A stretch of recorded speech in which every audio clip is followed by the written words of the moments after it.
আৰু তাতকৈ আপুনি ধুনীয়া এটা কাম কৰিলে। কোনগৰাকী আছিল মহিলা? কোনগৰাকী আছিলে? আপুনি আছিল আমাৰ লাইনমেন এজনক ফিজিকেলি হেণ্ডিকেপ। গম পাইছোঁ মই, মোক কথাখিনি কৈ ল'ব দিয়ক। আমাৰ শাৰীৰিকভাৱে অক্ষম লাইনমেন এজনক তেওঁ শাৰীৰিকভাৱে প্ৰহাৰ কৰে।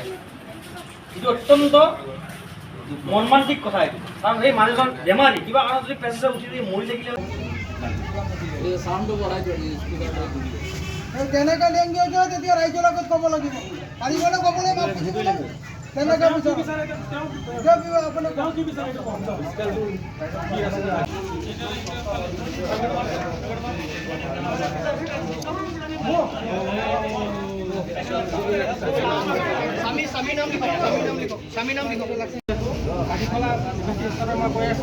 আজিৰ কাৰণে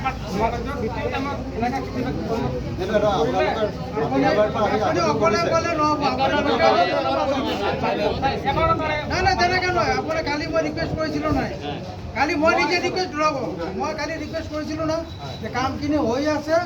ইলেক্ট্ৰিকেল চাব ডিভিজনৰ পৰা ইঞ্জিনিয়াৰ হিমাংশু ডেকাই ক'লোঁ। মোৰ লগত SDO অৰিন্দম দাস বহি আছে, আমাৰ একাউণ্টছ অফিচাৰ বহি আছে মৃদুল শইকীয়া, আৰু মোৰ সতীৰ্থ ইঞ্জিনিয়াৰ বহি আছে হেনৰি ব্ৰহ্ম। যোৱাকালি এটা অনাকাংক্ষিত ঘটনাটো ঘটিছিলে। অনাকাংক্ষিত ঘটনাটো খুব মানে এটা মৰ্মান্তিক পৰ্যায়ত ইয়াত সৃষ্টি হৈছিলে। মই তেতিয়া ফিল্ড ডিউটিত আছিলোঁ। আনফৰ্চুনেটলি মই ইয়াত থাকিব পৰা নাছিলোঁ সেইটো সময়ত, কিন্তু আমি আহি অফিচিয়েলি যিখিনি তেওঁলোকে ব্যৱস্থা ল'ব লগা আছিল, আমাৰ SDO ছাৰ, আমাৰ একাউণ্টছ অফিচাৰ, লগতে আমাৰ সতীৰ্থ বন্ধুসকলে কৰিলে। এতিয়া আজি আমি সেইটো কথাৰ আঁত ধৰি আমি নিকটৱৰ্তী পুলিচ থানাত তেখেতসকলৰ বিৰুদ্ধে এটা আমাৰ ৰাজহুৱা সা সম্পত্তি ধ্বংসৰ লগতে আমাৰ ষ্টাফক কৰা যিটো ফিজিকেল এছল্ট তাৰ ওপৰত নিৰ্ভৰ কৰি তেওঁলোকৰ এখন এজাহাৰ দিয়া আছিলে। আমাৰ পুলিচ, আমাৰ OC ছাৰ মহোদয়ে আমাক মাতি নিলে, আমি কথা পাতিলোঁ। তেখেতে ক'লে যে আপোনালোকৰ এই ঘটনাটোৰ ওপৰত কেনেকুৱা কি হ'ল, লগতে এতিয়া মানুহজনক আমি সুধিলোঁ, তেওঁ ক'লৈ গ'ল, তেওঁকতো এতিয়া যাব দিয়া হ'ল, এতিয়া মানে কেছটো যদি হেৰি হয় তেতিয়াহ'লে ৰেজিষ্ট্ৰেশ্যনলৈকে গুচি যাব বুলি ক'লে। তথাপিও আমি বিবেচনা কৰি চবেই যিহেতুকে এজন মানুহ, গতিকে আমি ইয়াতে অফিচত তেওঁলোকসকলক ইয়াত মাতিছিলোঁ। তেওঁলোক সেইটো কথা আদৰিয়ালৈকে আহিলে, আহি তেওঁলোকে আমাক এখন ৰিটাৰ্ণ দিছে। তাৰ নামটো আছে আপোনাৰ মীৰা ৰায়। কালি এই গোটেই ঘটনাটোৰ মেইন একিউজ পাৰ্চন লেডি যিগৰাকী আছিলে, নামটো আছিলে মীৰা ৰায়, মাটিখোলাত ঘৰ। আৰু বাকী দুজন নাম কি আছিলে? এইফালে মাধৱ ছোৱালীজনক বাকী দুজন আহিলে, তেওঁলোকে আহি আমাক ইয়াতে ৰিটাৰ্ণ স্পষ্টীকৰণ দিছে। এতিয়া আপোনালোকে তেওঁলোকৰ পৰা এবাৰ যদি ইণ্টাৰভিউটো লয় বেছি বেটাৰ হ'ব। আমাৰ আগত ৰাজহুৱাভাৱে মানে বেলেগ কথা একো নাই। আমাৰ এটা ঘটনাটো কি হ'ল, আমাৰ কাৰিকৰী বিজুতি সময়ে কিছুমান সময়ত অনাকাংক্ষিতভাৱে ঘটি যায়, কাৰণ বতৰ, ধুমুহা, বৰষুণ এইবিলাকৰ লগত আমিও যুদ্ধ কৰিব নোৱাৰোঁ। ধুমুহা ঢেৰেকনি যেতিয়া পৰিব, এটা ট্ৰেন্সফৰ্মাৰ বিকল হোৱাৰ সম্ভাৱনা থাকে। সেনেকুৱা এটা ঘটনা হৈ যোৱা সপ্তাহৰ ফাকুৱাৰ আগা দিনা, আমাৰ ৰেকৰ্ডছ মতে ফাকুৱাৰ আগা দিনা বিজুলী ঢেৰেকনি সেই জেগাখিনি হৈছিলে, হওঁতে ট্ৰেন্সফৰ্মাৰ এটা বিকল হ'ল। আমি কাৰিকৰী দিশত যিখিনি চাব লাগে সেই বস্তুখিনি আমি চালোঁ। অফিচলৈ ট্ৰেন্সফৰ্মাৰ আনি খুলি চালোঁ।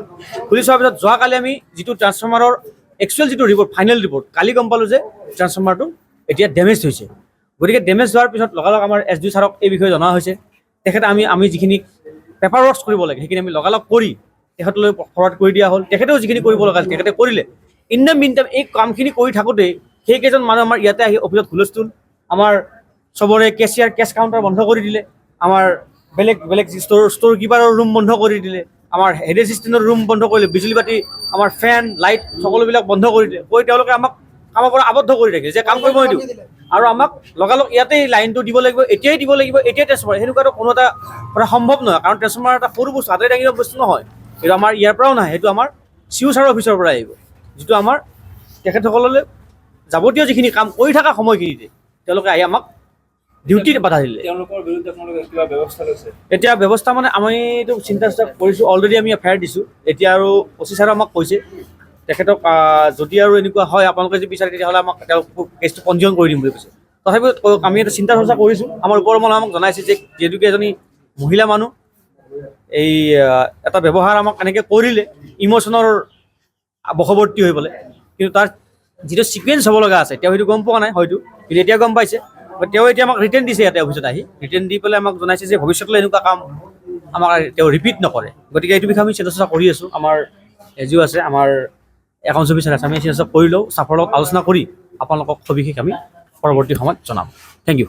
সেইটো কাৰণে ভুল হৈছে, সেইটো কাৰণে আজি আমি ক্ষমা চাব আহিছোঁ। কি হৈছিলে মানে আমি কাৰেণ্টৰ অফিচ আহিছিলোঁ মানে ট্ৰেন্সমিটাৰৰ কাৰণে। ট্ৰেন্সমিটাৰ আমাৰ বেয়া হ'ল, এতিয়া ট্ৰেন্সমিটাৰ চবে কৈছে বোলে যে আমাৰ আজিৰ ভিতৰত ট্ৰেন্সমিটাৰ লাগিব। কিছুমানে কৈছে এতিয়া কৈছোঁ বোলে ধৈৰ্য ধৰ অকণমান চাই লওঁ। তেওঁ কৈছে কিছুমানে মানে নাই আমাৰ আজিয়ে লাগিব বুলি কৈছে। কৈ পেলাই কিছুমানে মানে লাইট বন্ধ কৰি দিছে, ফেন বন্ধ কৰিছে, কৈছোঁ যে নকৰিবি, তথাপি মানে বন্ধ কৰিছে। তাৰপিছত যি হৈছে হৈছে, তাৰপিছত এইফালে আকৌ কি লৈ সিহঁতে দুজনে তৰ্কাতে অভদ্ৰ বুলি কোৱাৰ লগে লগে তাইও থাপৰ মাৰি দিলে। সেইটো কাৰণে ভুল হ'ল আমাৰ কাৰণে মানে আপোনালোকে ক্ষমা। কালি যে মানে এজন মানে বিষয়া কৰ্মচাৰীক যে আপোনালোকক অপদস্থ কৰিলে, সেই সাহসটো আপোনালোকে ক'ত পালে আৰু কোনে আপোনালোকক উদগনি দিছিলে? সেইটোৱে আমাৰ মানে ভুল হৈ গ'ল, এতিয়া মানে ক্ষমা বিচাৰিছোঁ আমি। বহুত ধৰণৰ মানে বহুত ডাঙৰ মানে ভুল হৈ গ'ল। মানে এতিয়া আপোনালোকে ক্ষমা বিচাৰিছে? ক্ষমা চাইছোঁ আমি। বেয়া হোৱাৰ কাৰণে আমালোকে আহি পেলাই কৈছোঁ যে ট্ৰেন্সমিটাৰটো মোৰ লাগে। তাৰপিছত সিহঁতে কৈছে বহা, অলপ সময় বহিছোঁ। বহাৰ পিছত মই মোবাইলখন চাৰ্জত দিবলৈ গৈছোঁ, সিহঁতে কৈছে যে ইয়াত চাৰ্জ দিব নোৱাৰিব। চাৰ্জ দিব নোৱাৰিব যিহেতু কৈছে, মই কৈছোঁ যে ঠিক আছে তোমালোকে ফেনটো বন্ধ কৰি দিয়া, সেইটোও কৈছোঁ। কোৱাৰ পিছত বাহিৰৰ পৰা এজন আহি পেলাই মোৰ হাতত ধৰিছে, মই থাপৰ এটা মাৰিছিলোঁ।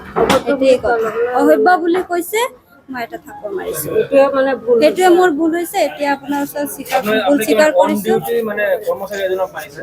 অন ডিউটি নে কি মই সেইটো নাজানো। অন ডিউটি কৰ্মচাৰী মই নাজানো। ভুল হৈ গৈছে, এতিয়া ক্ষমা। এতিয়া আপুনি আৰু মোক ক'ব কি ক'ব এতিয়া?